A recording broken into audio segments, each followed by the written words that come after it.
नमस्कार, news room में आप सभी का स्वागत है। अगले साल होने वाले लोकसभा चुनाव से पहले कर्नाटक में बीजेपी का मनोबल तोड़ने में जुटी कांग्रेस जिस तेजी के साथ ऑपरेशन हस्त को चला रही है, उससे भगवा खेमे में खलबली मच गई है। बीजेपी को समझ नहीं आ रहा है कि कैसे वह अपने खेमे के विधायकों को एकजुट रखे।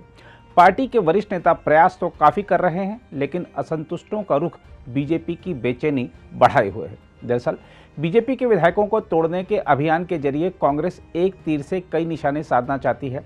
हम आपको बता दें कि कर्नाटक कांग्रेस विधायकों के भीतर भी असंतोष नजर आ रहा है। ऐसे में जब बीजेपी कमजोर होगी तो कांग्रेस के नाराज विधायकों के पास कोई अन्य विकल्प नहीं बचेगा और वह पार्टी में बने रहेंगे। दूसरा, बीजेपी अपनी पार्टी को बचाने में ही लगी रहेगी तो कांग्रेस सरकार को विभिन्न मुद्दों पर नहीं घेर पाएगी। इसके अलावा बीजेपी के विधायकों को तोड़कर पार्टी की ओर से पूर्व में चलाए गए ऑपरेशन लोटस का बदला भी लिया जा रहा है। हम आपको बता दें कि कर्नाटक में कांग्रेस के निशाने पर सबसे पहले वो बीजेपी विधायक हैं जो पहले कांग्रेस पार्टी में थे। ऐसे कई बीजेपी विधायक भी अपनी मूल पार्टी में लौटने के इच्छुक बताए जा रहे हैं, जिससे ऑपरेशन हस्त तेज हो चला है। इसी के तहत बीजेपी विधायक और पूर्व मंत्री एसटी सोमशेखर ने रविवार को मुख्यमंत्री सिद्धारमैया से मुलाकात की। इससे पहले दिन में जनता दल सेक्युलर के नेता आयानूर मंजूनाथ ने उप मुख्यमंत्री और कांग्रेस की प्रदेश इकाई के प्रमुख डीके शिवकुमार से मुलाकात की थी। सोमशेखर ने एक बयान में कहा कि सिद्धारमैया के साथ उनकी बैठक विकास और उनके निर्वाचन क्षेत्र पर चर्चा के बारे में हुई। बेंगलुरु शहर के यशवंतपुर से बीजेपी विधायक सोमशेखर ने मुख्यमंत्री से उनके आवास पर मुलाकात की। बाद में उन्होंने कहा कि बैठक एक अस्पताल की जरूरत और कांगेडी उपनगर के लिए एक फ्लाईओवर को लेकर थी। हम आपको बता दें कि सोमशेखर कांग्रेस नेताओं से मेलजोल रखे हुए हैं। हाल ही में उन्होंने शिवकुमार की सराहना की थी और उन्हें अपना राजनीतिक गुरु बताया था। इस बीच मंजूनाथ से अपनी मुलाकात पर प्रतिक्रिया व्यक्त करते हुए शिवकुमार ने कहा कि कई लोग उनसे मिलते हैं। उन्होंने कहा कि वह नहीं बता सकते कि वे लोग उनसे क्यों मिल रहे हैं।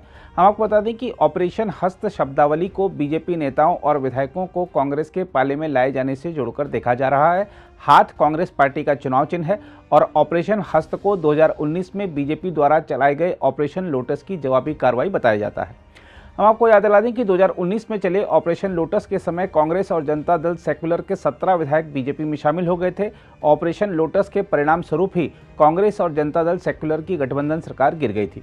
दूसरी ओर बीजेपी के कई विधायकों और नेताओं के कांग्रेस नेताओं के संपर्क में होने की अटकलों के बीच बीजेपी ने अपने खेमे को एकजुट रखने की कवायद शुरू कर दी है। बीजेपी उन असंतुष्ट विधायकों को मना रही है जिनके बारे में बताया जा रहा है कि वे पार्टी से थोड़ी दूरी बनाए हुए हैं। पूर्व मुख्यमंत्री बसवराज बोम्मई ने 2 दिन पहले कहा था कि उन्होंने बीजेपी विधायक और पूर्व मंत्रियों शिवराम हेब्बर तथा मुनिरत्न से बात की है। बोम्मई ने संवाददाताओं से कहा था, मैंने उनसे बात की है और उन्होंने स्पष्ट रूप से कहा कि वे पार्टी नहीं छोड़ने जा रहे हैं। हमने स्थानीय समस्याएं हमारी पार्टी के अध्यक्ष के संज्ञान में लाए हैं। हम एकजुट रहेंगे। इस बीच बीजेपी के राष्ट्रीय महासचिव सीटी रवि ने कहा कि वह जानते हैं कि हाथ कैसे चलाना है। इस पर प्रतिक्रिया व्यक्त करते हुए शिवकुमार ने कहा, सीटी रवि हमें धमकी दे रहे हैं कि वह हथेली काट देंगे। क्या हुआ जब बीजेपी कांग्रेस और जनता दल सेक्युलर के विधायकों को ले गई थी? जब आप दूसरों को धमकी दे सकते हैं तो दूसरे भी आपको धमकी देना जानते हैं। उन्होंने कहा, आपने अपनी सरकार बनाने के लिए गठबंधन सरकार गिरा दी थी। उन्होंने कहा कि वह किसी से कांग्रेस में शामिल होने को नहीं कह रहे हैं। जो आ रहा है वह खुद आ रहा है। अगर आप भी लेना चाहते हैं देश दुनिया की तमाम जानकारी तो आज ही सब्सक्राइब करें हमारे चैनल को। साथ ही नीचे दिए बेल आइकन को जरूर दबाएं ताकि हर अपडेट आप तक पहुंच सके।